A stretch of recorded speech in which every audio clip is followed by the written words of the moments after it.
Hello friends, आज हम class 12 के biology chapter 2 sexual reproduction in flowering plant का रिफ्लेक्शन ऑफ की कॉन्सेप्ट करने वाले हैं। ये सारे की कॉन्सेप्ट गेस्ट पेपर से लिए गए हैं जिसके एग्जाम में आने की पूरी संभावना है। इसमें पहला है कि सेक्सुअल रिप्रोडक्शन क्या है। क्वेश्चन 2 मार्क्स में आ सकता है। तो सेक्सुअल रिप्रोडक्शन एक ऐसा प्रोसेस है जिसमें कि फर्टिलाइजेशन होती है और तब जाके न्यू ऑर्गेनिज्म का फॉर्मेशन होता है। फर्टिलाइजेशन क्या होती है? तो fusion of gamete, male gamete और फीमेल गेमेट का फ्यूज़न होता है, तब जाके फर्टिलाइजेशन होती है। यही प्रोसेस सेक्सुअल रिप्रोडक्शन होती है और न्यू ऑर्गेनिज्म का फॉर्मेशन होता है। दूसरा है कि फ्लावर क्या है। तो flower modified condensed reproductive suits होते हैं। फ्लावर क्या है? रिप्रोडक्टिव पार्ट ऑफ प्लांट है, रिप्रोडक्शन में हिस्सा लेते हैं ये। हम सभी लोग फ्लावर से फेमिलियर है, सभी लोग फूल के बारे में जानते हैं क्योंकि नेचर का यह सबसे खूबसूरत सीनरी क्रिएट करता है। इसमें बहुत सारी वैरायटी होती है, अलग अलग प्रकार के फ्लावर होते हैं, उनके कलर अलग अलग होते हैं और उनमें जो सुगंध होती है वो भी अलग अलग ही होती है। अगला है कि ऑटोगेमी क्या होती है। ऑटोगेमी एक प्रकार का सेल्फ पॉलिनेशन होता है जिसमें कि परफेक्ट फ्लावर को उसी के पॉलन से पॉलिनेट कराया जाता है। ऑटोगेमी 3 मेथड से हो सकता है। चौथा है जियोटोनोगेमी।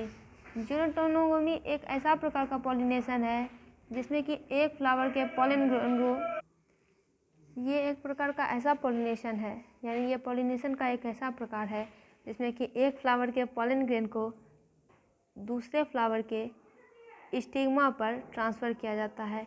ये जो स्टिग्मा वाला फ्लावर है ये या तो सेम प्लांट से ही बिलोंग कर सकता है या फिर उसका जीन सिमिलर होता है। अगला है क्रॉस पॉलिनेशन। क्रॉस पॉलिनेशन क्या होती है? तो एक फ्लावर के एंथर का पॉलन ग्रेन दूसरे फ्लावर के स्टिग्मा पर डाला जाता है और ये फ्लावर उससे अलग होता है, डिफरेंट होता है, जीनेटिकली रूप से डिफरेंट होता है। क्रॉस पॉलिनेशन का दूसरा नाम जीनोगेमी भी होता है। 6 नंबर है एंथोलॉजी किसे कहते हैं। तो एंथोलॉजी का मतलब होता है स्टडी ऑफ फ्लावर्स। पोमोलॉजी किसे कहते हैं? तो science and practice of fruit culture, जिसमें फ्रूट के बारे में पूरा विज्ञान जाना जाता है, फ्रूट कल्चर के बारे में जाना जाता है, उसे ही पोमोलॉजी कहते हैं। 8 नंबर है कि पॉली एम्ब्रियोनी किसे कहते हैं। इसका मतलब है कि एक ही सीड में एक से ज़्यादा एम्ब्रियो का निर्माण हो जाना, यही प्रोसेस पॉली एम्ब्रियोनी कहलाती है।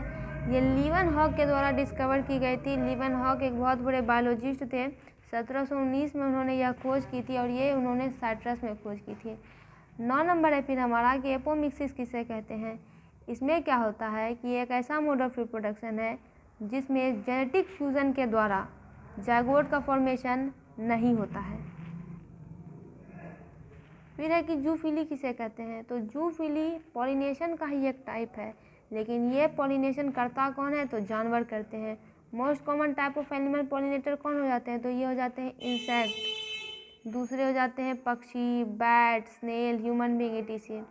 नेक्स्ट है हमारे पास हाइड्रोफिली किसे कहते हैं। तो ये एक ऐसा मोड ऑफ पॉलिनेशन है, या फिर आप कहें कि ये ट्रांसफ़र ऑफ पॉलन ग्रेन, वही चीज़ है। पॉलिनेशन है तो पॉलिनेशन में यही होगा, पॉलन ग्रेन का ट्रांसफ़र होगा, एंथर से स्टिग्मा पर जाएगा, लेकिन ये होगा किसके जरिए? ये होगा एजेंसी ऑफ वाटर, पानी के जरिए होगा, ये करने वाला पानी होगा। तो दोस्तों इसका पूरा जो है ये कंप्लीट हुआ, इसके की कॉन्सेप्ट रिफ्लेक्शन कंप्लीट हुए। इससे क्वेश्चन आने के एग्ज़ाम में पूरी संभावना है। अगर आपको वीडियो हेल्पफुल लगे तो वीडियो को लाइक ज़रूर करें।